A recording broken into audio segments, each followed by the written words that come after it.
Okay बच्चों, नमस्कार। तो आज मैं आपके साथ डिस्कस करने जा रहा हूँ जेई मेंस 2025 में एप्लीकेशन फॉर्म में जो भी आपके साथ कुछ कुछ प्रॉब्लम्स क्रिएट हो रही हैं उन सभी का डिस्कशन मैं अभी करने वाला हूँ। तो आप इस वीडियो को शुरुआत से लेकर के अंत तक पूरा देखिएगा और मैं सारी बातें एक एक करके आपको बताता चला जाऊंगा। सबसे पहला पॉइंट बच्चों ये है कि जो भी बच्चे अपने एप्लीकेशन फॉर्म को जब भर रहे हैं तो वो मोबाइल का यूज नहीं करें। मोबाइल का आपको यूज नहीं करना है, आपको लैपटॉप यूज करना है। आप लैपटॉप वर्जन में ही जाकर के अपने फॉर्म को कंप्लीट करेंगे।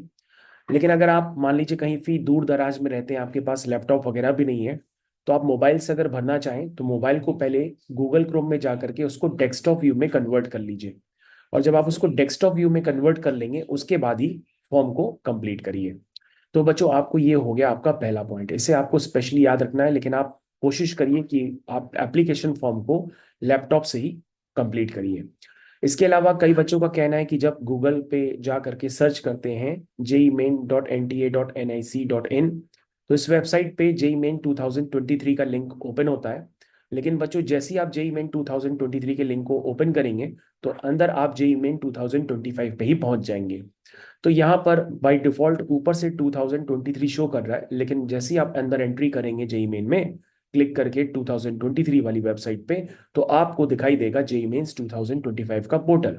और उस पोर्टल पे जा करके सबसे पहले आपको कैप्चा एंटर करना पड़ेगा और न्यू रजिस्ट्रेशन पे जाना पड़ेगा। और उसके बाद आप अपना कंप्लीट रजिस्ट्रेशन कर सकते हैं। जिन बच्चों ने ऑलरेडी रजिस्ट्रेशन कर रखा है तो वहां पर वो न्यू रजिस्ट्रेशन पे क्लिक नहीं करेंगे, वो sign in for registered candidate पे जाकर के क्लिक करेंगे। अपना ओटीपी डालेंगे, पासवर्ड डालेंगे, एप्लीकेशन नंबर डालेंगे और उससे वो दोबारा लॉग इन कर सकते हैं। इसके अलावा बच्चों, जिन बच्चों ने अपना फोटोग्राफ पे ये रिलेटेड बात बताने जा रहा हूँ। फोटोग्राफ पे आपको स्पेशली ये बात ध्यान रखनी होगी, जो भी आप फोटोग्राफ लगा रहे हैं उसका जो बैकग्राउंड होगा वो वाइट बैकग्राउंड होना चाहिए। अगर वाइट बैकग्राउंड नहीं होता है तो फोटो की वजह से आपका फॉर्म रिजेक्ट हो जाता है और फिर आपकी मेल आईडी पे आता है।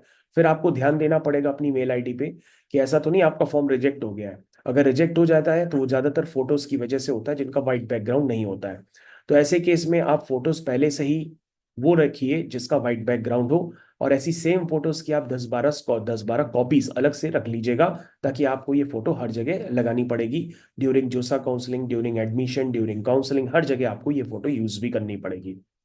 इसके अलावा आपका जो भी आईडी है उस आईडी पे आप उसको अपडेट करा लीजिए। जो भी आप आईडी एग्जाम सेंटर पे ले जाना चाहते हैं उसमें आपकी फोटो नीट एंड क्लीन दिखनी भी चाहिए। मतलब आईडी आपकी सही होनी चाहिए जिसमें आपकी फोटो विजिबल हो, clear and visible. I think इतनी बातें आपको बहुत अच्छे से समझ में आ गई होगी।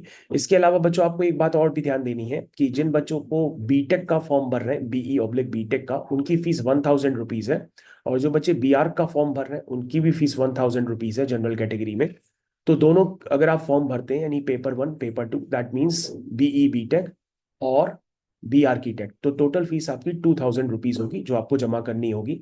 इसके अलावा अगर आप कैटेगरी बेनिफिट्स लेना चाहते हैं तो जैसे ही आप जो भी कैटेगरी भरेंगे, एससी कैटेगरी, ओबीसी कैटेगरी, तो वो एक कैटेगरी के अकॉर्डिंग आपकी फीस उतनी कम हो जाती है।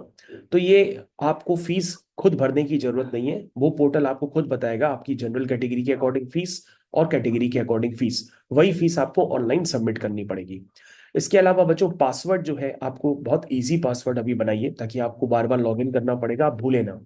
जैसे मान लीजिए मेरा नाम है पंकज, तो मैं अपना पासवर्ड बनाऊंगा कैपिटल पी और बाकी सब स्मॉल में ANKAJ, फिर एक स्पेशल कैरेक्टर, वो डॉलर भी हो सकता है, @ भी हो सकता है, 123 या 1234। तो बच्चों, इन बातों का आपको ध्यान देना पड़ेगा कि भाई अगर आप पासवर्ड बना रहे हैं, मान लीजिए आपका नाम है शिवम, तो आप बनाएंगे एक लेटर अपर केस रखेंगे, एस, उसके बाद बाकी स्मॉल, उसके बाद एक स्पेशल कैरेक्टर, उसके बाद 123, तो शिवम @123। तो बच्चों, इस तरह से आप पासवर्ड बना सकते हैं।